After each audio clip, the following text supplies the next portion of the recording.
All right, we're live on YouTube. All right, sounds good. So I'll go ahead and call the meeting to order. Thank you all for joining us this afternoon. We've got a few new faces on here.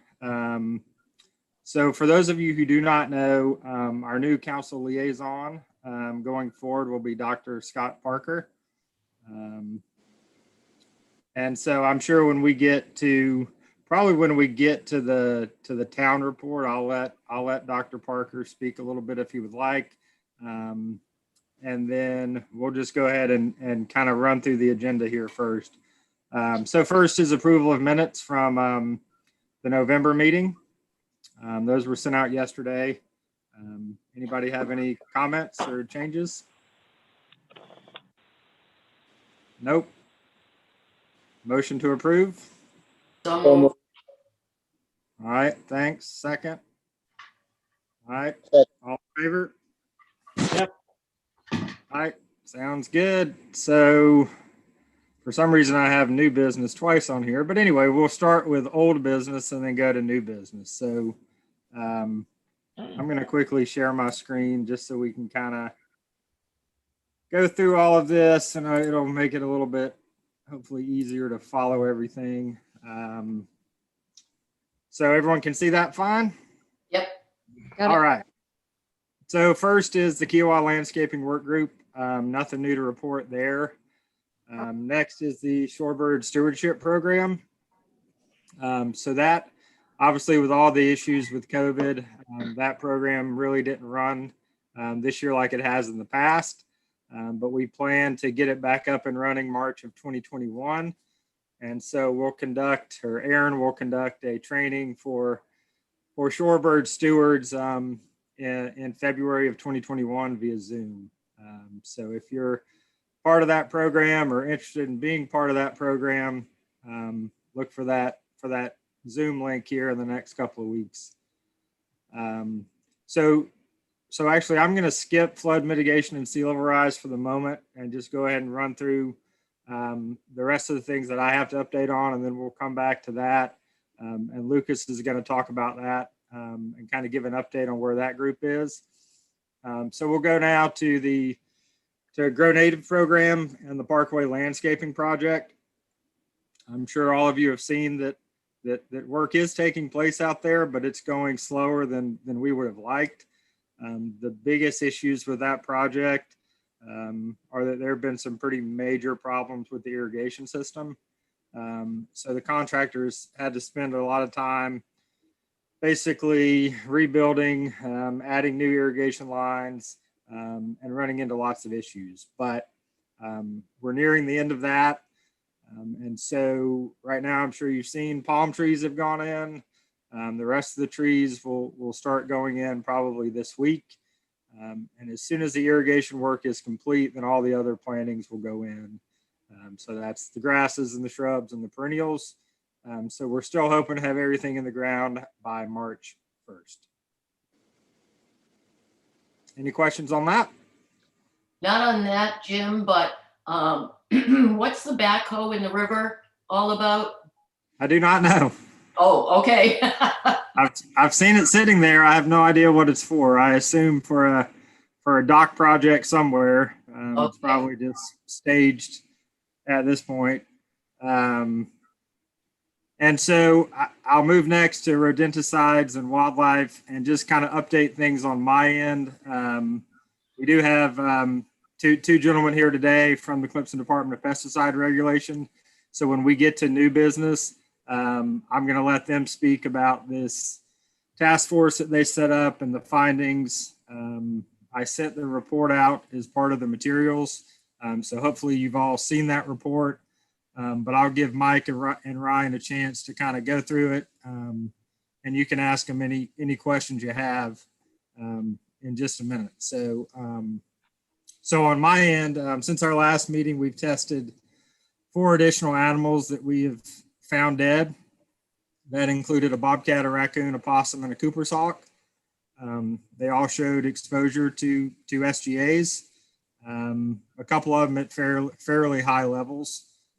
So at this point, we've tested 18 animals. 17 of 18 have showed some level of exposure to SGAs. We picked up a raccoon yesterday that we'll send in for testing soon.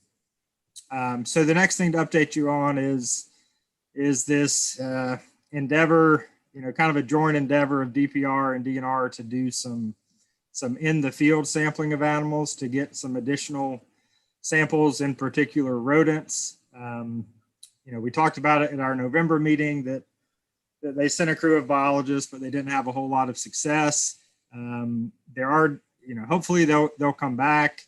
There were some discussions back in December that they might come in January to do a second set of a sampling effort, but I haven't gotten an update on that at this point. And then the third thing, and again, this is another kind of related topic that I've touched on a few times in our meetings, but this idea of developing a longer term, larger research study to kind of look at the whole SGA issue. And so there's been a lot of progress on that in the last couple of weeks. What we're looking at now is potentially a 3 to 4 year PhD study, and already working with 3 different professors at Clemson on the objectives and the budget, and we've pretty much got all that done. So at this point, it's trying to find funds to get it going. So I thought it'd be good just a real quick, again, this is a draft proposal and draft objectives that we've put together. But I thought it'd be good just to kind of run through what those 5 objectives that we hope to answer are, and then get any feedback from the committee on that.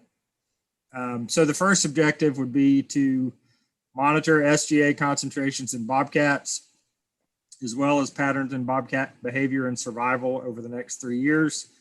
So that objective is very similar and honestly is exactly the bobcat work that the town is currently doing, but it would kind of be rolled into this study as well. The second objective would be to assess historical patterns in bobcat behavior and demography on the island over time. So a couple of sub-objectives there, but the main idea is to take a lot of the data that we have collected from bobcats over the years, and basically reanalyze that data and do some modeling to potentially look at population change over time, as well as calculate, what we would call a minimum viable population of bobcats. So that would all be part of it. The third objective would be to assess patterns in bobcat diet. So that would be scat collections, seasonally done across the island. Fourth objective would be to look at SGA concentrations in small carnivores other than bobcats over the next 3 years. So that would mainly be raccoons and possums, similar to what we're collecting now, just kind of as they become available. This would be a concerted effort to collect additional animals. And then the fifth objective would be to look at rodent species distribution and density by habitat type. So I'm really excited about this component. So it would not only potentially look at SGA concentrations in these rodents, but would also basically, we could basically come up with a by habitat population estimate of each of the rodent species. So native versus non-native, cotton rats versus roof rats, by habitat type, and spatially across the island. So that's pretty much the objectives, and I will stop sharing my screen so I can see everyone. Anybody have any thoughts or comments on any of that? Jim, this is Jack. We'll have bobcats in 3 years. I missed it, Scott. What'd you say? I just hope we still have bobcats in 3 years. Yep. I agree. I think we all hope that. This is Jack. I sent a note to Jim last week. One of my former students is a veterinarian in upstate New York. a Cornell trained veterinarian. He sent me a note about SGA cases that he sees in domestic animals. He said he treats maybe 10 dogs a year and cats with SGA effects. In the earlier generation of those, he said he was able to treat them more or less successfully, but not anymore. The newer SGAs are much more lethal. And so I never heard any issues around here, but there is a case anyway with veterinarians that are seeing this, not just in wild animals, but in domestic animals. Sure. Yeah. All right. Anything else on that? Jim, I have a couple of questions. One, every once in a while, we are catching mice and rats in traps here in the park buildings. Do you want us to start putting them in the refrigerator for you guys to analyze at a later date? Yeah, absolutely. And you could freeze those. Okay. And so we would just obviously need to know date, and location. And yeah, we could certainly look at some of those at some point. And so same thing with roadkill. If we find possums, raccoons on the island, do you want us to pick them up or notify you? Okay. Yeah, we want everyone we can get. And then the final question, the bobcat that you reported was positive. Is that the one that we picked up, our naturalist picked up by Cacique? Correct. Okay. Yes. Thank you. That's the one from Cacique. It was on the exterior parkway, but did have pretty substantial levels. It had exposure to 2 different SGAs, but pretty high exposure to bromadiolone. So the last, yes, go ahead. I'm sorry. That sounded like a good research program you have outlined, and I didn't catch it. Now, is that the work of the PhD student from Clemson? Okay, Yes, sir. Well, you're not having to take that on by yourself. No, I mean, the discussions we're having now, it would be a Clemson PhD student. We're working with Dr. David Jakowski as well as Greg Yarrow at Clemson, and Thomas Rainwater as well. So kind of the 3 of them and myself have been kind of going through these objectives and laying it out. We do have a budget right now, and that budget is really close to 7 figures. So we'll see how the funding discussions go. So what we've basically been asked to do is to develop, kind of the perfect proposal to study everything we can think of, and answer all the questions that we have. And so those 5 objectives would basically be part of that, kind of the ultimate research project. And so the price tag on that could approach $1 million.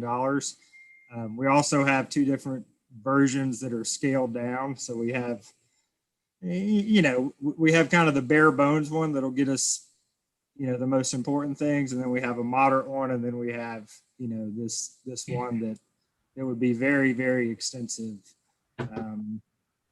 So we're hopeful those funding discussions are going to start this week. And there's a couple of different pools of money that Greg Yarrow will be trying to tap into. So hopefully we'll get an answer on that here in the next couple of weeks, probably. Jim, any other funding to be coming from elsewhere? Or will the town be chipping in some of that?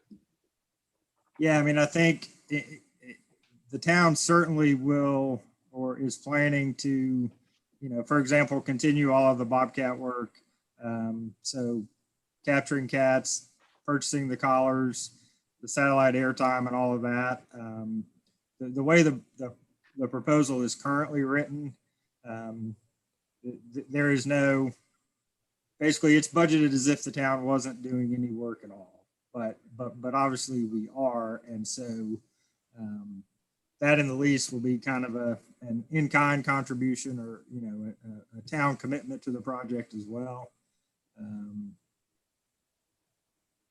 Right, you can provide match to go for something else.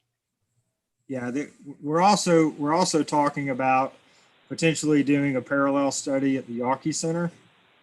It wouldn't probably include all the components of our study, but would potentially include catching the same number of bobcats we catch at Kiowa at Yawkey, collecting blood samples and basically just having kind of a control site for SGAs. Obviously, the animals out there should not have been exposed since it's a pretty undeveloped location.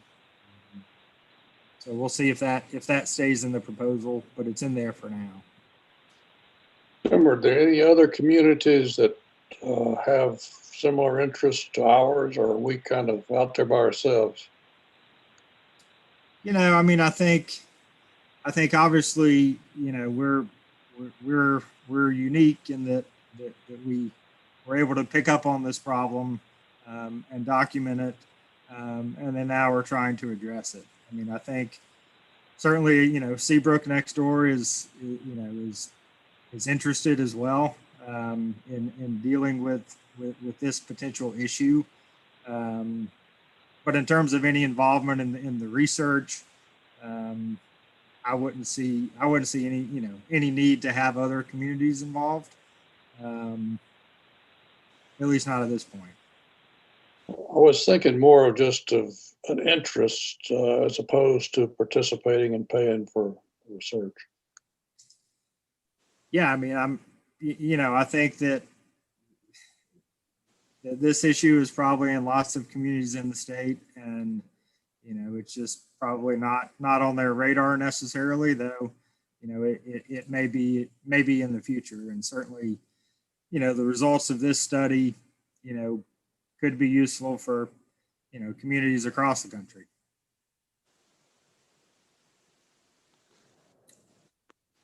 All right, anything else on that? All right, let me pull up my agenda real quick. So the last thing under old business, well, two more things. So deer management is the next one. Not a whole lot to report there. We all know that we do have a deer harvest program that's going to take place this year, and that'll take place during the month of February. And we'll be removing 100 deer. And that's pretty much it on that. Conservancy projects. Lee, did you have any updates on current projects or what's happened in the last 2 months?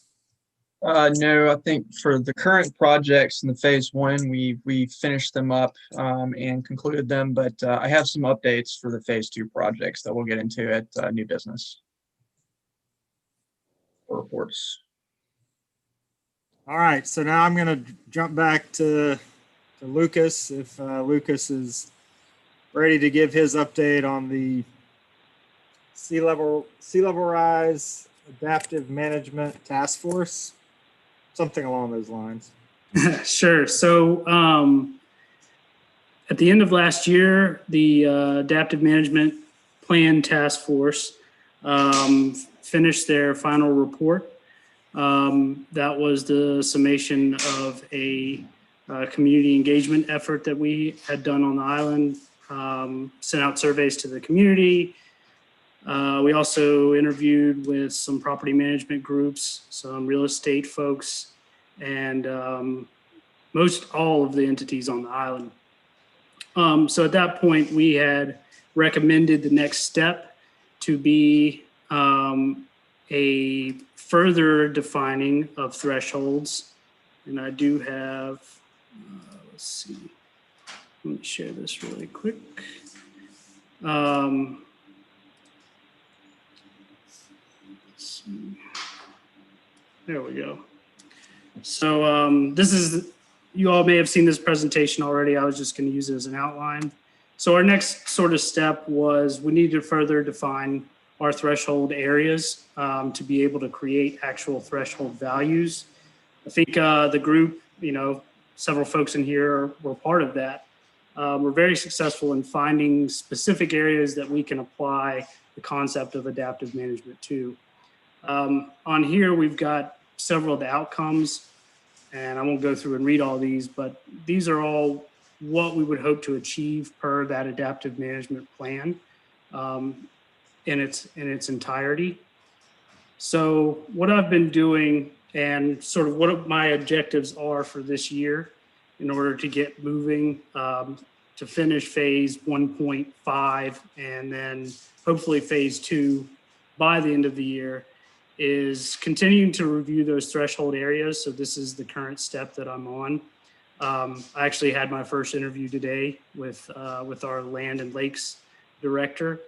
And what I'm trying to do is focus on the areas that were defined by the community as potential areas of concern for the quality of life on the island. So those were roads, utilities, private and public properties, access to amenities, the beach and the dune system, salt marsh, maritime forest, and vegetation. What I'm doing now, since we had such success with our stakeholder engagement in regard to the community members, I wanted to bring that back and go to the island professionals and ask them a similar set of questions about these areas and what they would deem to be something that is beyond management. For instance, what is a worst case scenario for these folks on the island? So at that point, once I've met with everyone that I believe work and manage within these areas, I'll move off island and try to speak to a couple state agencies and federal agencies and academics to see what their take is. I imagine at that point, I'll come back to the professionals on the island and get sort of their final feedback on what I will more than likely propose as threshold areas for, or actual threshold values for each of the areas that were defined. And once I get that okay, I'll more than likely bring that to town council and to Kika board so that they can choose what values they think best fit the community's values. At that point, and already in the conversation I had today, I feel that we're going to be talking a lot along the ways of, what is something that, you can point out as an indicator that you're reaching this threshold level. I think those things are going to be important for the monitoring program. So through the process of getting these thresholds defined, I feel that we'll probably get enough information to begin developing at least a proposal for a monitoring program by the end of the year. And then finally here, I just have, just a rough example of what a threshold actually might be. And here the situation is impassable roads on the island. So we're looking for, what is a trigger that threshold is going to be reached? Well, a foot of water in the road is enough to drive through, but it's reaching the point to where most vehicles may begin to have issues. And then we're also looking, when we do define this threshold, for some sort of frequency and duration. That's going to be really important to be able to track, when we're reaching a threshold, and then also to be able to compare, when we put a decision in, how well did that decision function for us? Did we lower this? Do we need to change this value? And again, all of this will be very iterative along the way. And then I think these response plans, that's probably going to be in the next phase. This again was just a rough sort of write-up for what I thought it might look like. And then again, you have your indicators that will be monitored, some sort of monitoring schedule, which will be developed by the end of the year. And then just something short where I know what folks I need to talk to be able to understand each of these threshold areas. So again, that's just sort of my plan, my goals for this year in regard to the adaptive management plan. And I'm happy to take any sort of comments or questions or feedback on that if you all are willing to give me any.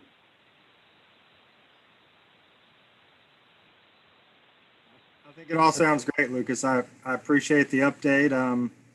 And just for the record, Lucas is now a formal member of the committee, so he's joined us officially this year. Yeah, Jim, I just like to add a couple of comments. I was very pleased with the feedback we got from the community. Got a lot of good information that was the basis of all this. And I am very pleased with the positive response we got from both the town and from Kika about all this work and moving it forward. I was impressed with the community feedback at the intensity and the extent of the interest in environmental issues.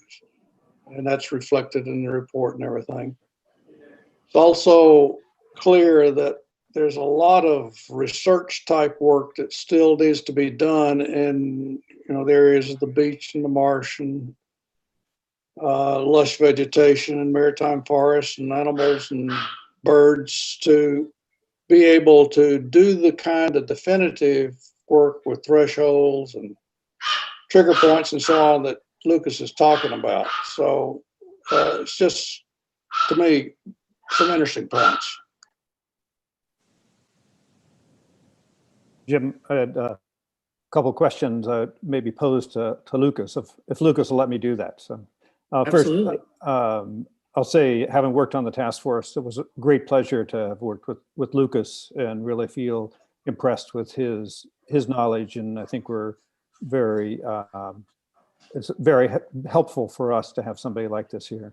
But a couple of the things that I was wondering about, I didn't see in your plan for the year were a couple of the community engagement type things. So whether you're thinking of any kind of survey when you get to the defined thresholds, you mentioned taking them to kind of the management levels, but whether you're thinking about trying to do another round of community survey. And then you still have on your books, I assume, the annual report that you're going to try to institute as well. Yeah. So in regard to your first question, the community feedback, I'm still on the fence about how I might be able to do that. I think the community at this point is probably surveyed out. There's actually another one coming out from us this year. So I've tossed around the idea of maybe using that focus group, 30 odd people as a sounding board for some of these values. And that would probably come in before I went back to our different managers on the island. But I'm not sure if I'll be able to get another community-wide survey out. I don't think it would be impossible. I just wonder how differing the values are going to be in each of these areas. And I think, specifically vegetation on someone's property, I think that there would probably be, maybe a different threshold for that than there would be for a Kika-owned plot of land. So, I'm certainly still open to it. I just don't know about the feasibility at this point. And then the annual report, I do feel that that's still going to be a thing. I think it's just a matter of getting it approved. I think the thresholds are key here. So I need those to be approved by the town and by Kika before I can move forward with that monitoring program. But whatever's in the monitoring program, I would plan to be released every year. I would hope it could be, at least. So hopefully that answers your question. Yeah, thanks. All right, thanks, Lucas. So now we'll move to new business. And so, as I mentioned, we've got Mike and Ryan here from the Department of Pesticide Regulation. And I think one or both is, did you guys plan to kind of just run through the task force and what it did? I mean, I provided the committee with the report, and maybe you guys could just kind of give a brief synopsis of it. And I'm sure some folks here will probably have questions for you. I really appreciate you guys joining us today. Well, let me just say, Jim, thank you very much for the invitation, and it's a pleasure to be here. We will, of course, field any questions that you folks have, but first I'm going to throw it over to Ryan. Ryan was really did all the heavy lifting with the task force work that was done by the department. So I'm going to throw it to him to just go over briefly, again, after knowing you've seen the report, won't go into too much depth, but to go over briefly how it transpired and also what phase 2 of the targeted compliance task force is going to look like beginning this year. So Ryan, if you don't mind just briefly giving them an update. Yeah, so like Mike said, everybody has a copy of the report. If I have specific questions I don't cover, just let me know. So we worked off of an initial list that we received from Kiowa of about 78, 79 companies. Navigating the list, we tried to assign companies that we would identify as targets. And from the list, we looked, and based off of about 14 companies being in non-compliant and about 10 companies that had been absorbed as part of mergers with other companies or acquisitions, we narrowed it down to about 53 companies.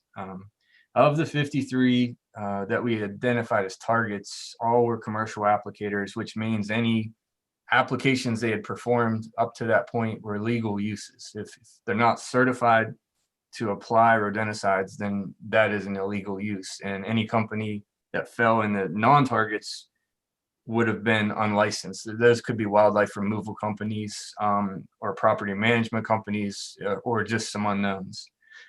Of the 53 of the survey that we created based off of the types of information, I think Senator Clemson had some information he requested.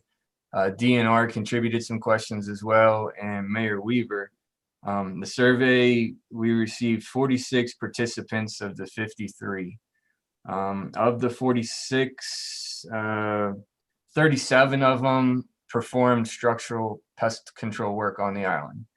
And of those 37 legal uses or certified applicators, 26 of them performed rodent control work. And if you're not aware, companies enter into general pest control or termite work. That's their primary services.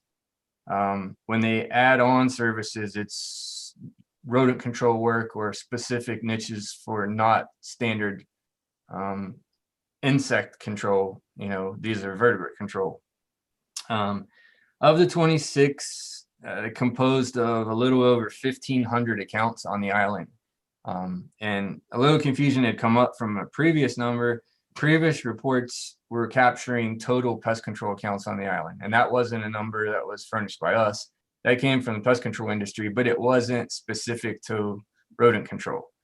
Of the 1,500 accounts, 26 companies, 50% of them reported that they had used second generation anticoagulants in the past.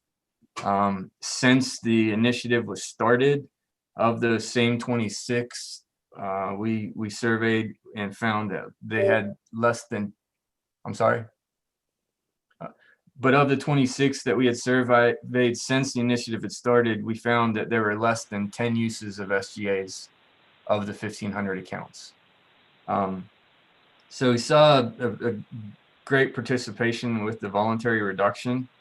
That was phase 1. That was the immediate capture and examination of the data that the companies of what they had performed up to that point.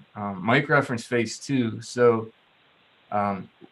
we have compliance assistance or compliance inspections that we perform in the state. And in South Carolina, we have a little over 1,000 pest control businesses. And those are businesses that can perform structural pest control, legal uses of rodenticides. And we cycle through every one of those companies about 2 to 3 years. The targeted inspections has limited scope, which means we're focusing on a set of criteria, emphasizing what we're trying to get industry to understand, and then pass along the information and collect what we need. Our full compliance inspections cover much more than just a targeted or limited scope. And phase 2 is actually building this targeted scope into our full complement of an inspection. And those efforts begin January 1. We're building that into our inspections this year. And those will be ongoing as long as we continue to perform compliance inspections. It's a quick summary. Like I said, if there's any questions, If I can answer, I will.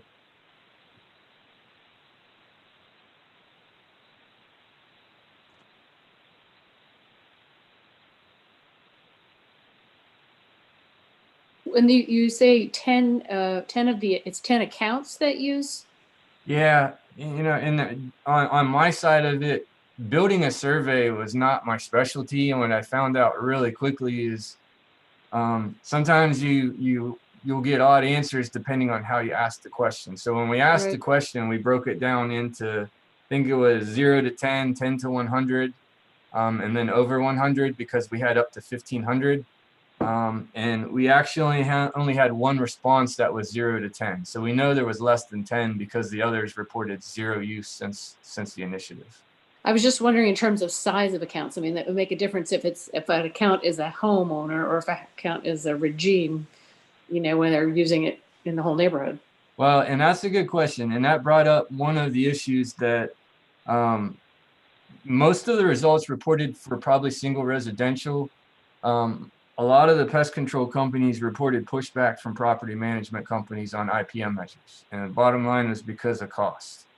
Homeowners and residential agreements that are tied to a pest control company have a great relationship, whereas the property management companies seem to want to save money and not spend. So there was some pushback from them because the IPM measures have more of a human resource to it, and it's just not something that some of them are willing to deploy. Okay, thank you.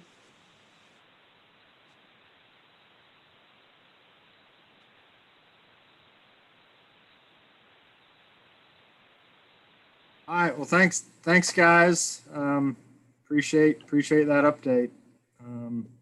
You're very welcome. So we're not planning on hijacking your meeting, and Ryan and I are going to sign off. I just want to make sure that there are no other questions before we do leave.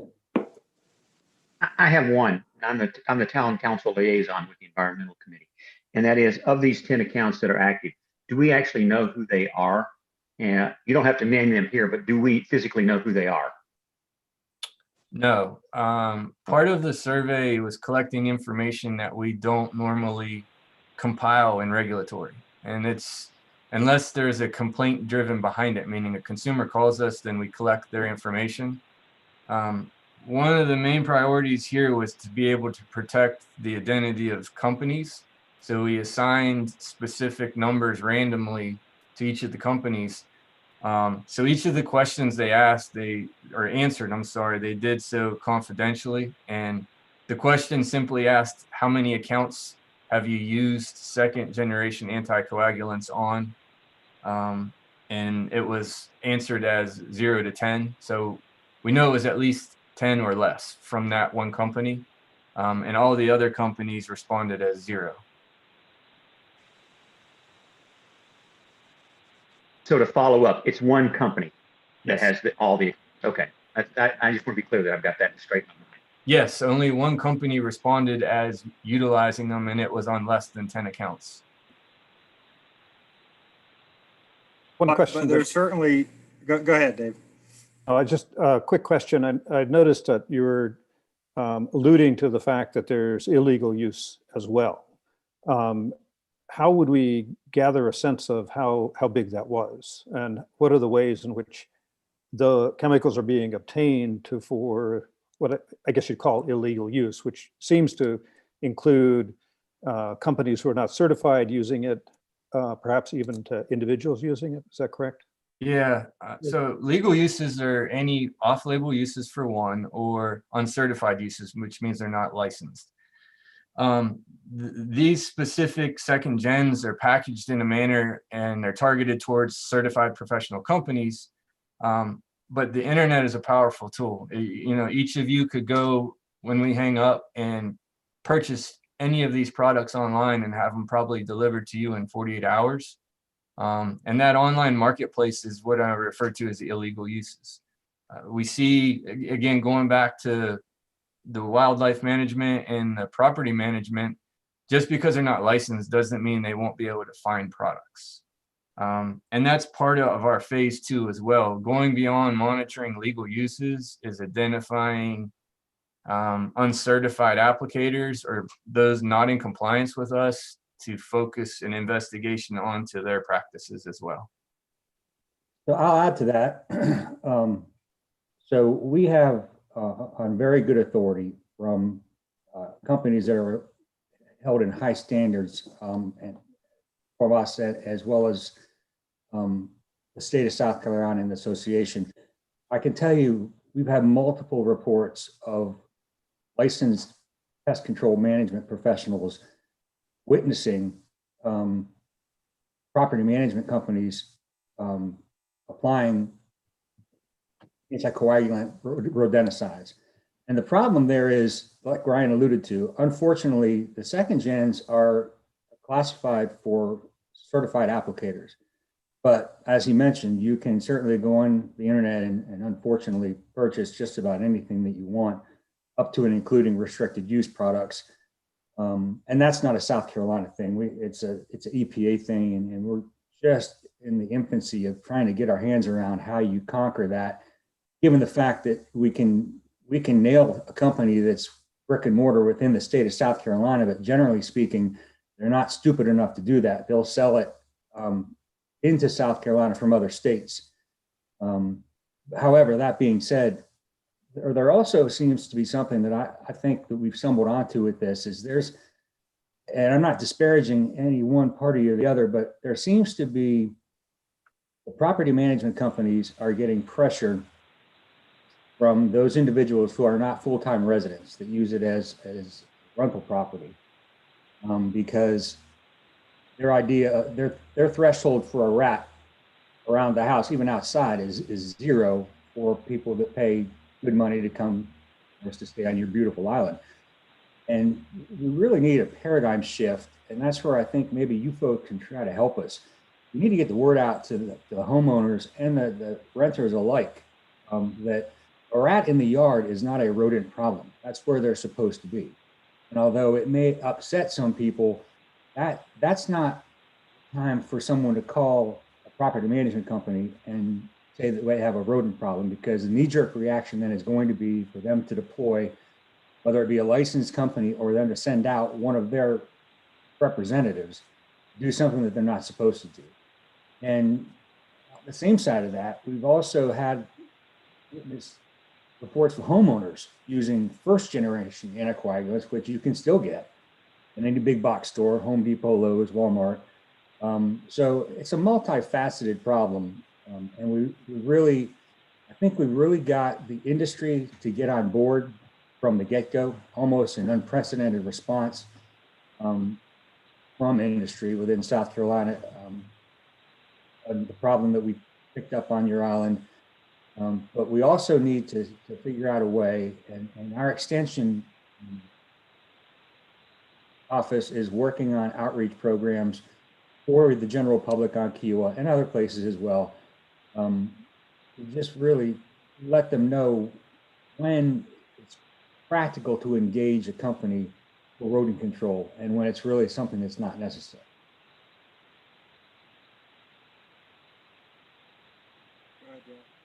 Yes.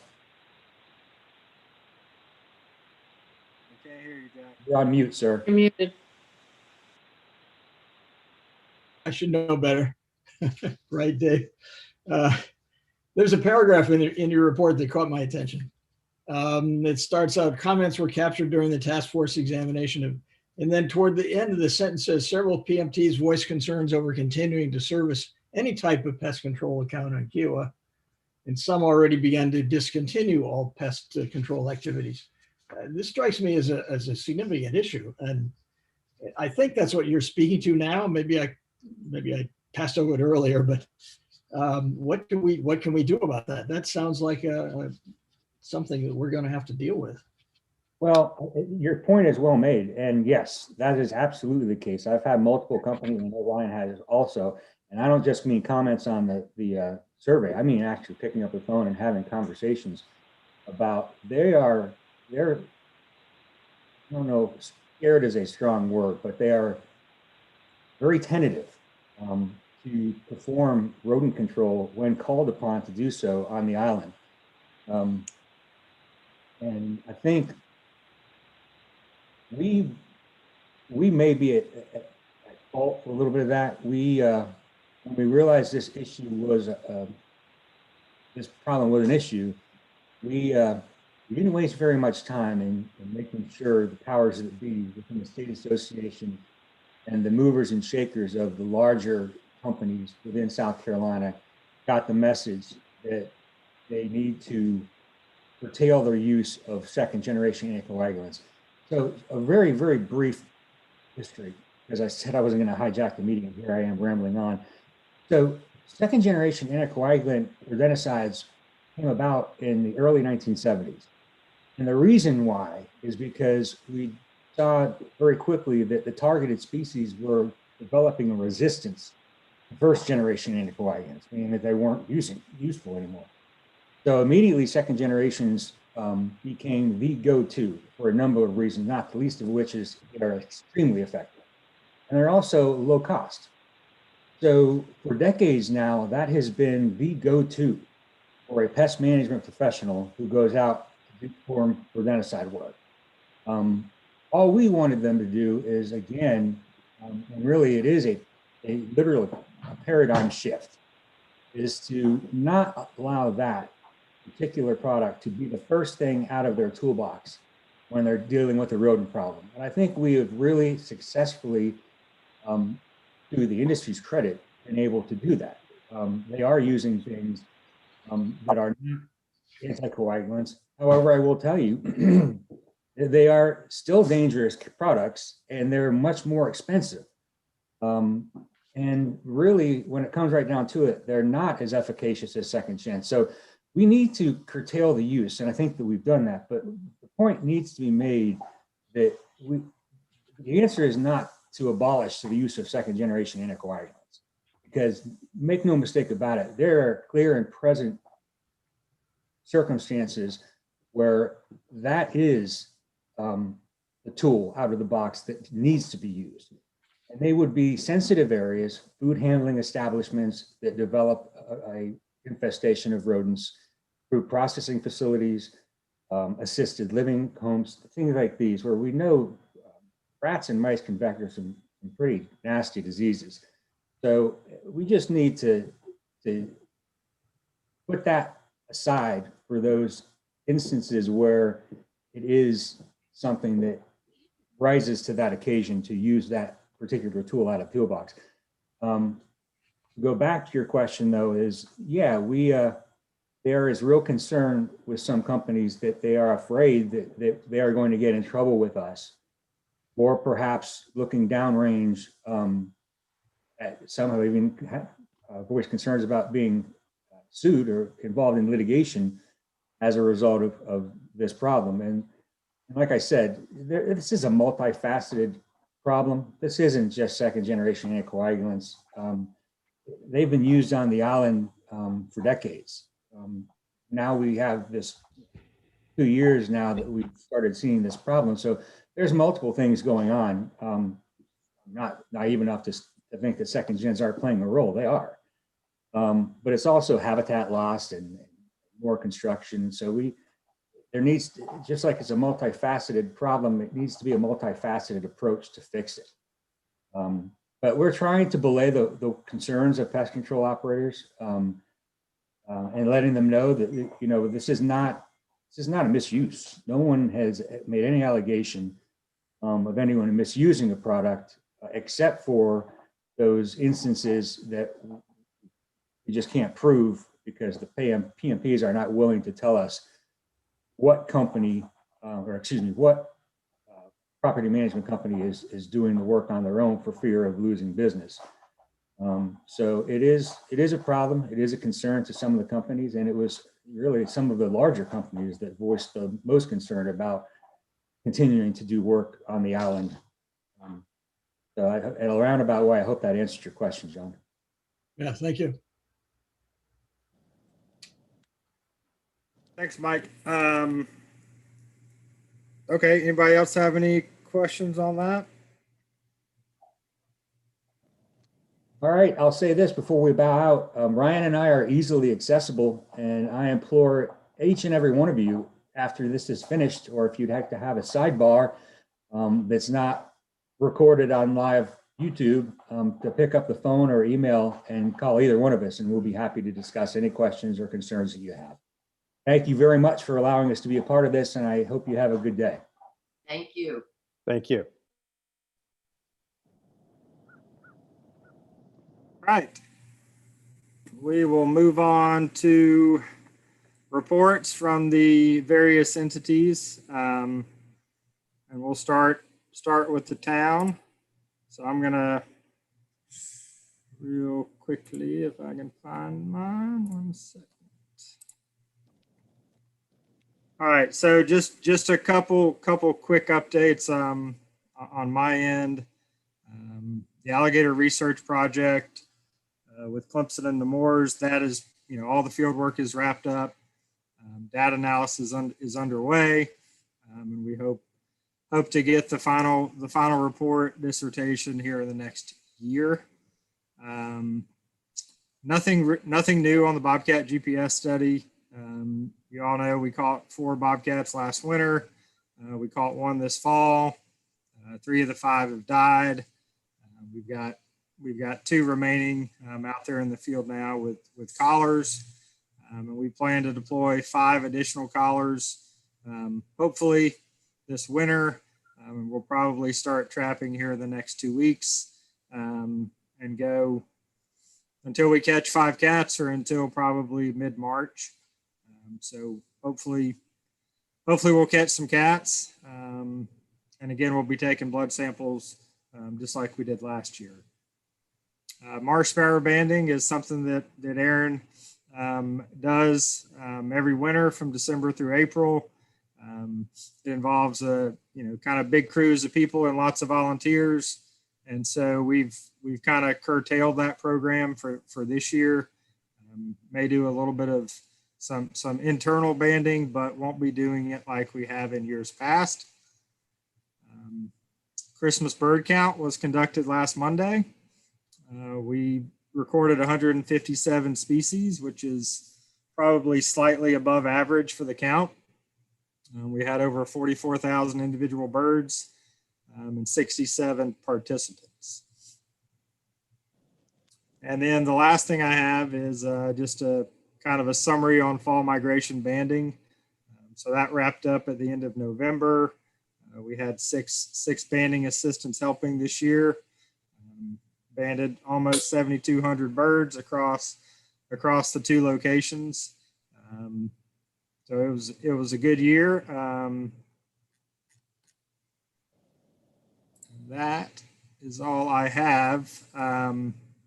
Dr. Parker, did you have anything you wanted to touch on?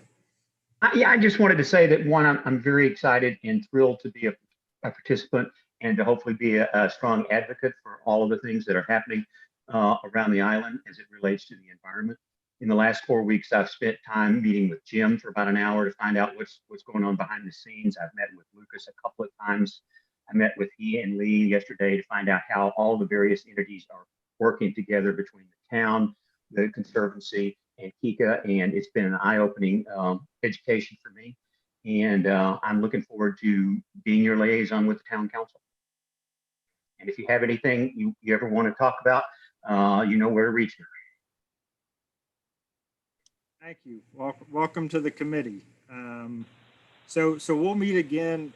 Just one last thing from me. We'll meet again in March, and at that point, I'd like to. We're going to be starting the budgeting process within the town. Dr. Parker and I have talked about some initiatives for the committee this year. I've talked some with Ms. Tillerson about that as well. So I hope to have some discussions on that at our March meeting, which will probably include things like a marsh management plan, which we've talked about in the past, but that's a project I would like to get completed this year. Now, whether that's done, similar to the sea level rise, report, if it's done by a subset of this committee, or maybe a little bit of the legwork is done by that group, kind of building off of some of the Conservancy's work, in the marsh arena. So that's something. Obviously, the SGA issue is one that's going to be with us for a long, long time. And so just be thinking about, other environmental issues or topics or programs or projects and kind of jot those down, send them to me, and we'll talk about all that at our March meeting. If I could just say one more thing, the mayor has indicated to me that two things that he sees as critical for this coming up year is the adaptive management plan, which I think would encompass the Marsh management plan as well, and the SDAs. And rest assured, money's no object. So we'll get the budgeting process done. I need $1 million. We got that? So do I. Me too. All right. So next we've got Community Association. I know Matt couldn't join us today. Lucas, do you have anything else? Other than the adaptive management update, I don't have much else. Okay. Golf resort, Liz? You're muted, Liz.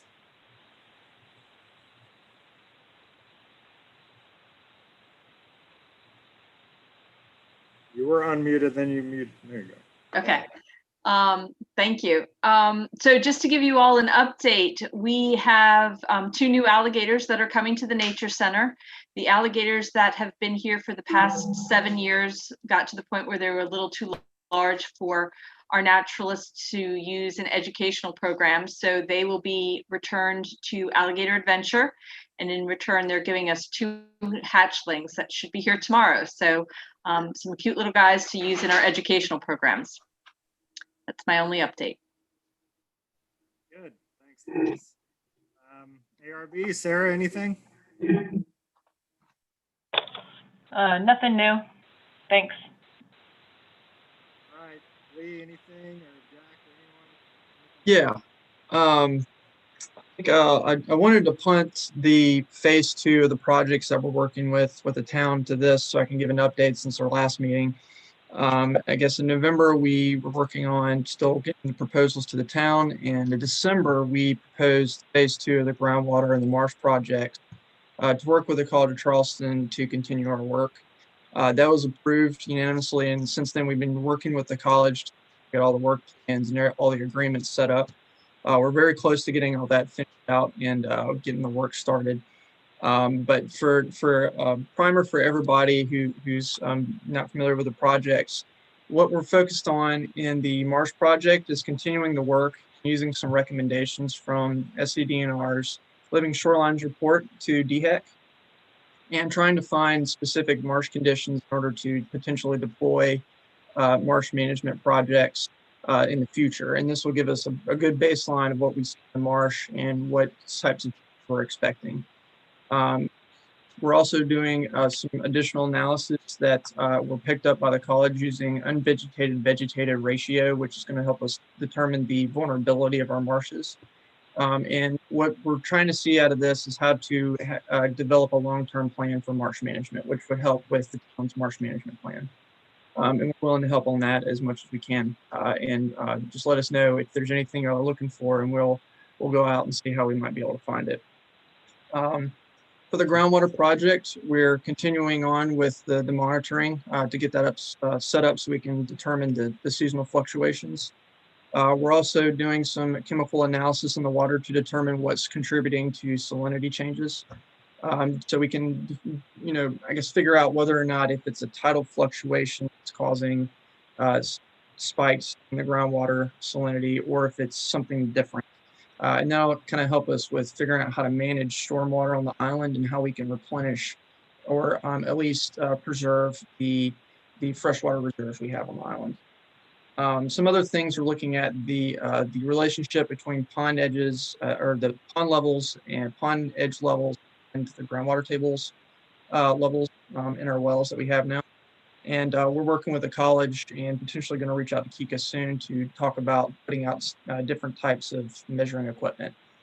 And to kind of wrap all of this into a big bow, this is going to help us with our resilience project. We're working with the National Fish and Wildlife Foundation to explore the use of green infrastructure and nature-based solutions.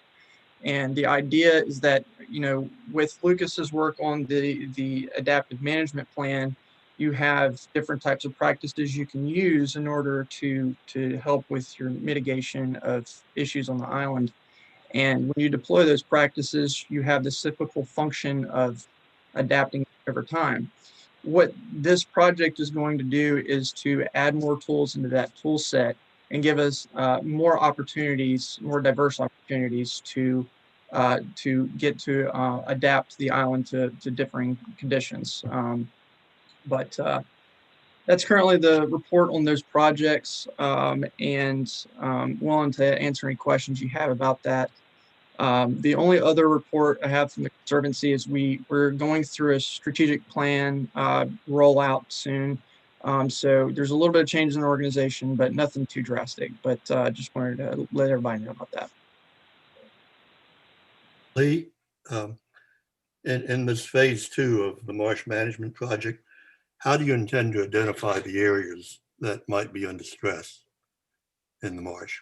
Are you going to be using the multispectral analysis that we discussed with Norm a year ago to look?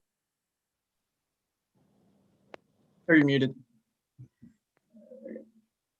To look at vegetated and unvegetated areas, to look at the chlorophyll spectrum for the amount of productivity in areas of marsh, and even to differentiate different species that are occupying the marsh and adjacent areas, all of which would be an easy way to look at all the marshes to see what areas might be under stress. Yes, that's a great question. I think going into the analysis products that they're looking into, one of the key things that the Hazards Lab is working on right now is an update to the NOAA CCAP program to identify different types of habitats. And they're going to use that in order to kind of help us figure out how to use LIDAR and to understand how the productivity of marsh habitats work versus the maritime forest and that sort of thing. And through the UVVR process that they're going to roll out and I think it's going to be a pilot project for a larger study for throughout the county and state. We're going to figure out what exactly the vulnerability is of those marshes. And one of the things I was talking to Alex Bro about is the concerns about how sedimentation affects the marsh and whether or not it will contribute, whether or not the current conditions contribute to the success of potential projects that were rolled out or not. I think at the top of our mind is making sure that if we do put funds towards marsh mitigation projects, that they're successful and that they match the conditions that are found within the marsh and help to build it up. So I think it's just about trying to make sure that we gather the right information necessary. And I think that with the analysis projects that we're doing, I think we'll have a good understanding and at least to determine whether or not specific projects will work in an area. There is a product that was released from North Carolina looking into coastal resilience of specific counties, and it's somewhat similar to what we're going to kind of target doing.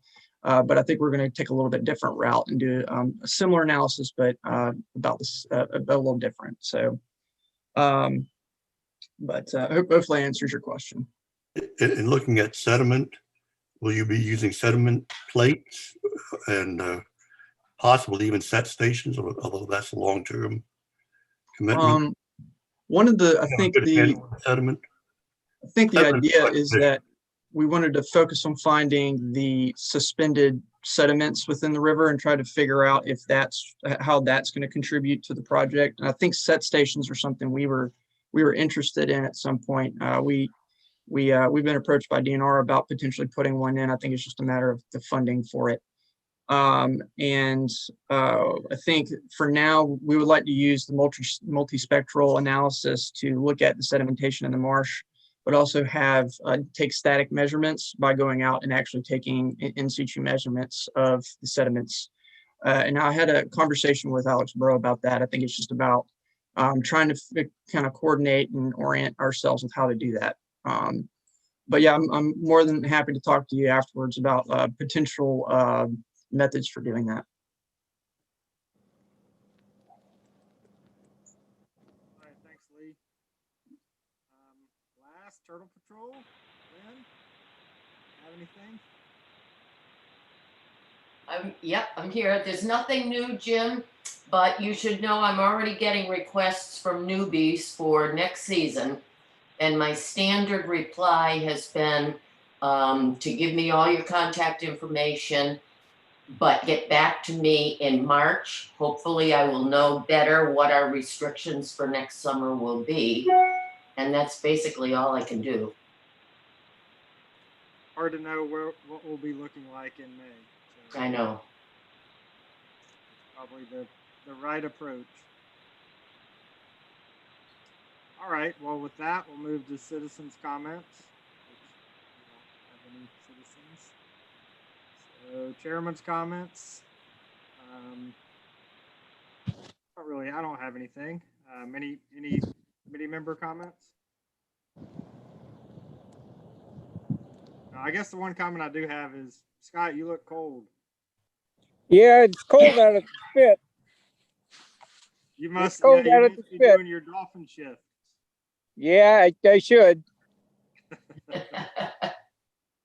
Well, thanks for joining us, everyone, and look forward to meeting in March. And unless anybody else has anything, get a motion to adjourn.